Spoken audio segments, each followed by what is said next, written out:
साथियों नमस्कार। काफ़ी दिनों के बाद मैं ये लाइव वीडियो बना रहा हूँ और यह वीडियो देने का मुख्य उद्देश्य यही है कि आप लोग बार बार कोर्ट का समय नहीं मिल पा रहे के कारण जो आपके मामले में डेट मिल रही है उसको लेकर के परेशान हैं, तो उसके बारे में ही स्थिति को स्पष्ट करने के लिए आज मैं एक आपको वीडियो दे रहा हूं अपने चैनल के माध्यम से।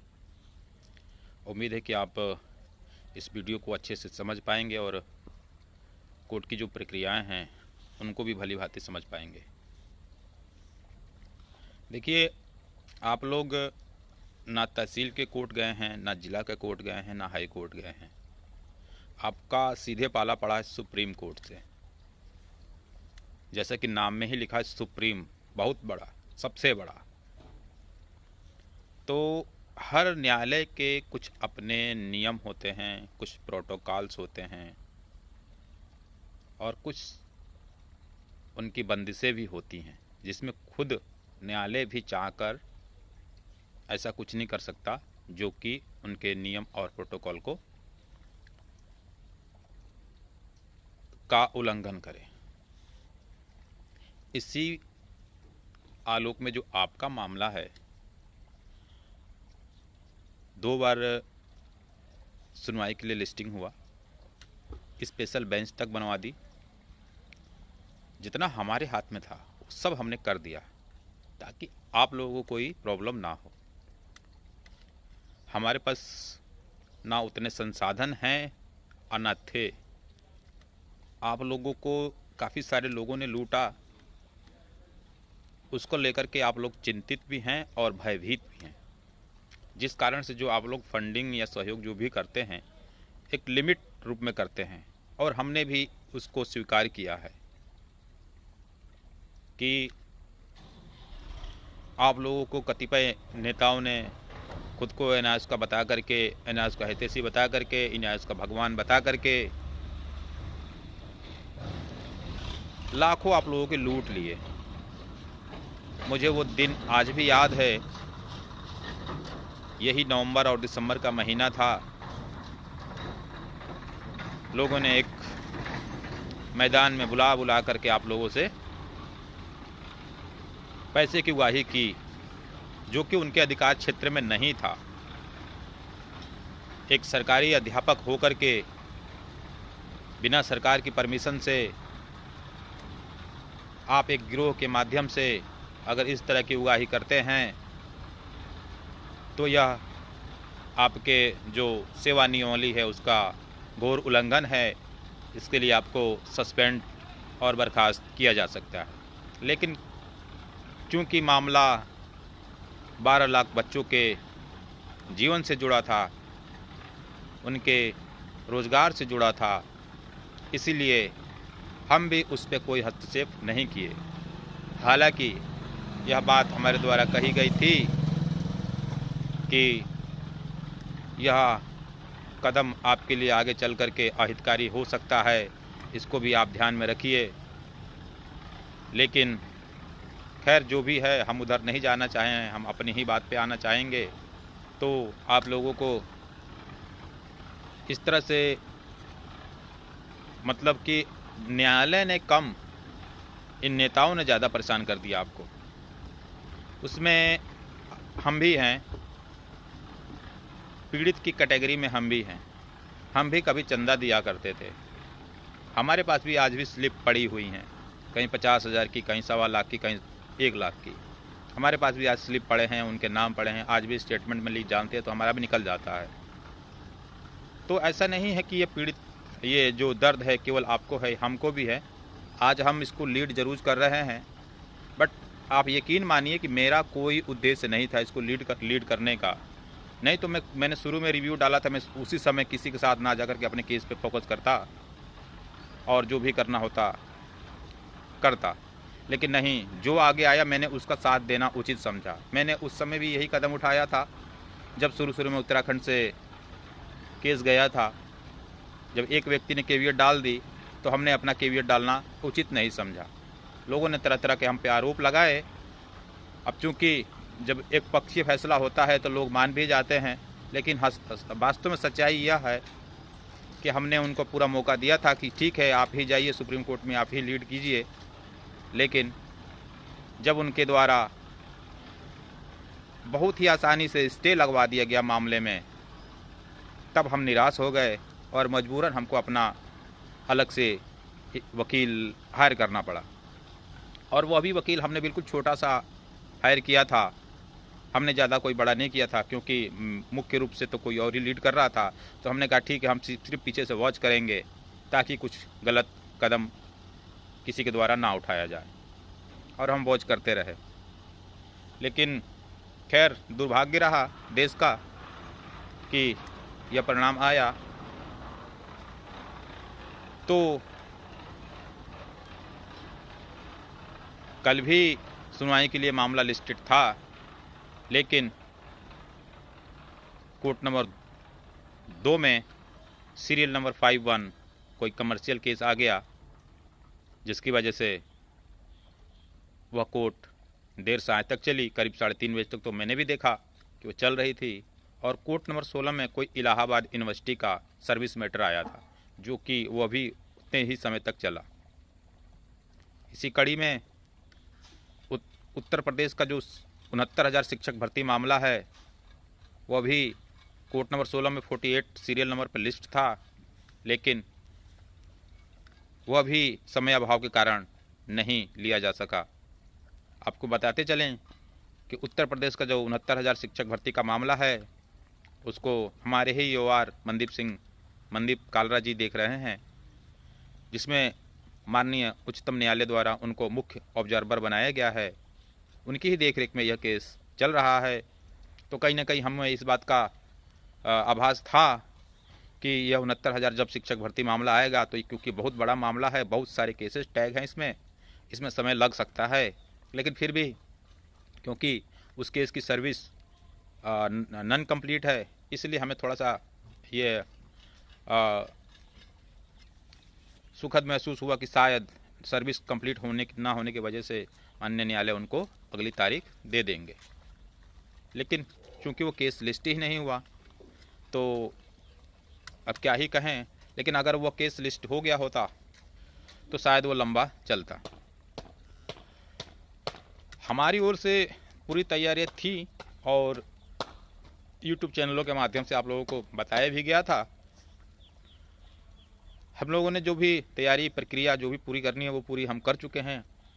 अब जितनी भी तारीखें पढ़ रही हैं उसमें केवल हमारा रिहर्सल ही हो रहा है, रिवाइज ही हो रहा है, रिपीट ही कर रहे हैं। जो चैप्टर हम पढ़ चुके हैं उसको पुनः पढ़ रहे हैं ताकि उसमें कुछ और ना छूटे। अगली सुनवाई संभवतः अगले मंगलवार को दिखा रहा है। उसके लिए भी हम प्रयासरत हैं कि शायद उस दिन कोर्ट हमें सुन ले।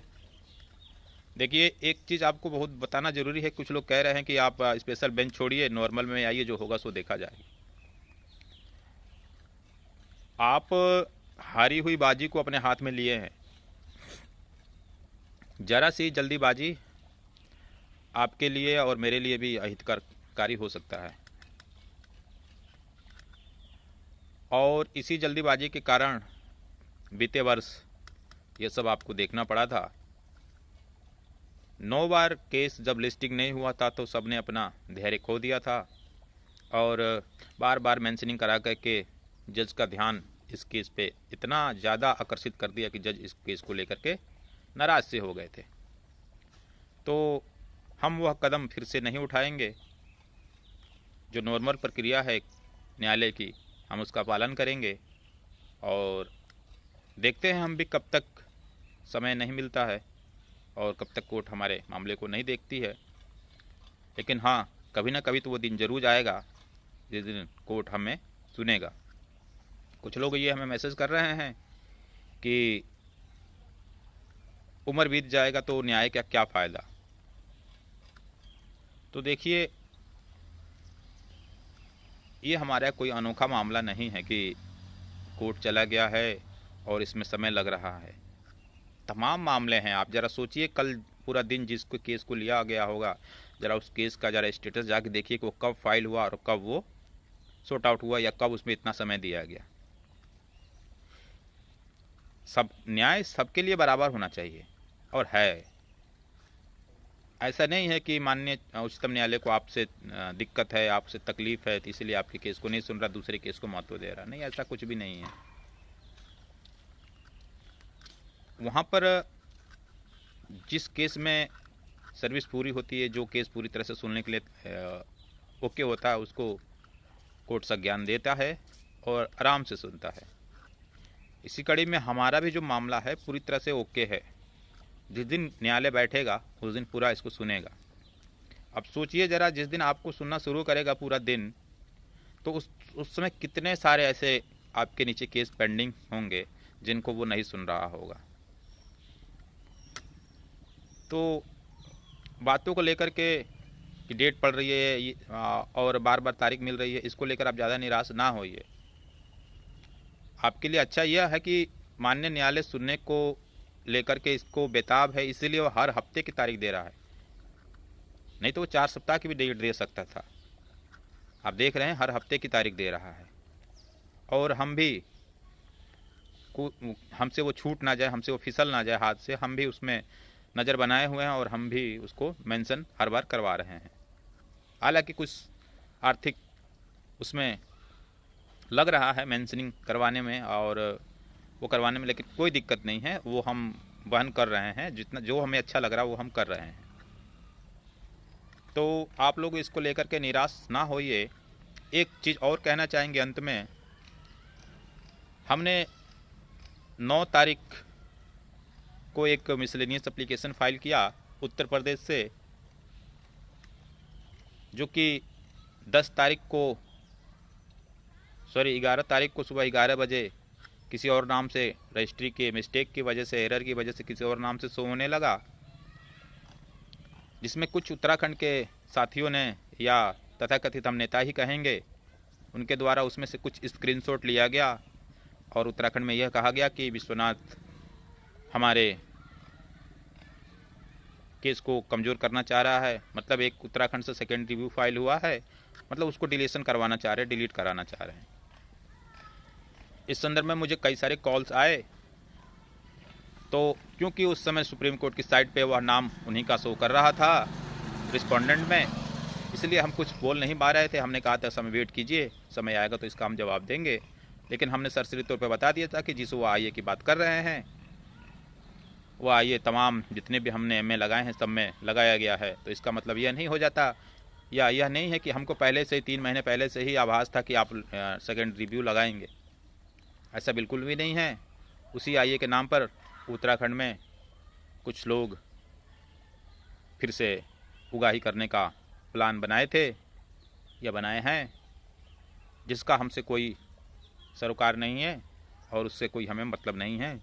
लोग किसी को पैसा देना चाहें तो दीजिए, नहीं देना चाहें तो नहीं दीजिए, ये इसमें हमारा कोई कंट्रोल नहीं है। लेकिन हम इतना ज़रूर कहना चाहेंगे कि वो आइए, वो मिसलेनियस एप्लीकेशन उत्तर प्रदेश की है और अन्य मिसलेनियस एप्लीकेशन की भांति उसमें भी तमाम तरह के आईएज लगाए गए हैं, जिसका उन्होंने स्क्रीनशॉट लेकर के अंडरलाइन करके लोगों को यह भड़काया कि विश्वनाथ हम लोगों की जीवन से खिलवाड़ कर रहा है, जबकि यह इसमें लेस मात्र भी सच्चाई नहीं है।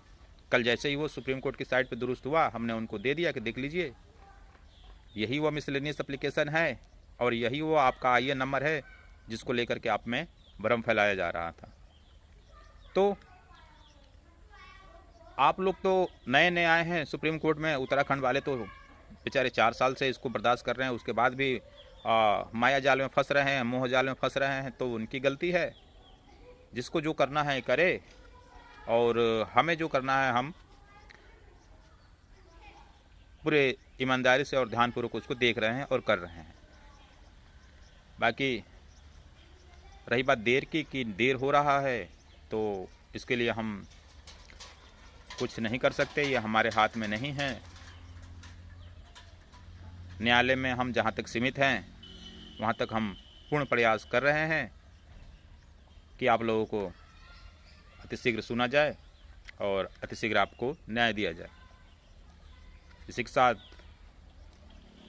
आप सभी का शुक्रिया जो आप लोगों ने ध्यानपूर्वक हमारे इस वीडियो को सुना और समझा। फिर भी अगर आपको मेरी वीडियो में कुछ कमी नज़र आती है तो आप मुझे मेरे इस कमेंट सेक्शन में बताइएगा। मैं कोशिश करूँगा कि उसको मैं अगली वीडियो में सुधार सकूं। और मेरा बचपन से ही यही वो रहा है कि मैं सीखूं, अपनी गलती को सुधारूं, और इसीलिए मैं बार बार लोगों से आग्रह करता हूं कि मेरी प्रशंसा ना करके मेरी कमी बताएं, मेरी गलती बताएं। हालांकि हर कोई अपने आप में परिपूर्ण तो नहीं हो सकता, लेकिन फिर भी हम आप लोगों की बदौलत सोचते हैं कि कुछ सीखें, कुछ सुधार करें। बार बार हम लाइव नहीं आना चाह रहे हैं, क्योंकि बार बार लाइव आने से यह भी एक गलत संदेश जा रहा है लोगों में। मैंने अभी कहा कि हम आपसे ही सीख रहे हैं, आपके लोगों के द्वारा ही कहा गया कि आप बार बार लाइव आते हैं तो लोग आपको मुर्गी के जैसे समझते हैं और ज़्यादा महत्व नहीं देते हैं। इसीलिए आप बार बार लाइव ना आए कीजिए। जब कोई विशेष बहुत ही बड़ा मामला हो तभी आप आए और लोगों को बताएं। छोटे छोटे मामलों को लेकर के लाइव ना आए। छोटे छोटे मामले लोग खुद ही जान रहे होते हैं, बट वो जानबूझकर आपको परेशान करना चाहते हैं। इसीलिए हम लाइव आना लगभग 90% कम कर दिए हैं। और जब तक कोई बड़ा कुछ आता नहीं तब तक हम आपको शायद अब लाइव नहीं दिखेंगे। तो फिर से अंत में यही कहना चाहूँगा कि कोई हमारे मुख से जो भी कुछ कहीं गलत निकला हो उसको सुधारने में आपका कोई सहयोग हो तो आप कमेंट बॉक्स में दीजिएगा। बहुत बहुत धन्यवाद।